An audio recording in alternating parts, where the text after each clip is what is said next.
काले जन्माष्टमी हवई हमार ननद ना फोन करती है काहे के काले जन्माष्टमी है परवई मेला हवई और लड़का बच्चा लेके आ जाही रोज रोज एक एक फरमाइश करी भौजी हे बनावा भौजी हे बनावा भौजी कितना आइटम बनाई है हम चलते कुछ दिमाग लगाई थे कि उनका आउ ना कैंसिल हो जाए। अरे राम हो अम्मा का भजलही? अरे अम्मा यह हमार करिया न धाई धाई डंक मारता हम तो कहत रहे अम्मा बिट्टी लगे फोन कर दे तो चली औतीन चेका 2 हफ्ता हमें संभार देती न अम्मा। अच्छा ठीक बा बता बुला ले।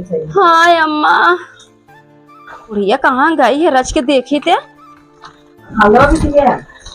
हाँ बिटी आओ ये तो हमारे किया कहाँ करे भाग जी ना बड़वा हथवा मुड़वा पर सियार खबर होता है ऐसा लोग खा जाबू ना तो मेला देखे बहाने ना तो समझा ये 3 हफ्ता यहाँ रुक जाबू साइंस ना उनका पुरस्कार बा कहा रही है कि यहाँ मार बीती कर 3 हफ्ता रोका बा आओ दिन बिटिया।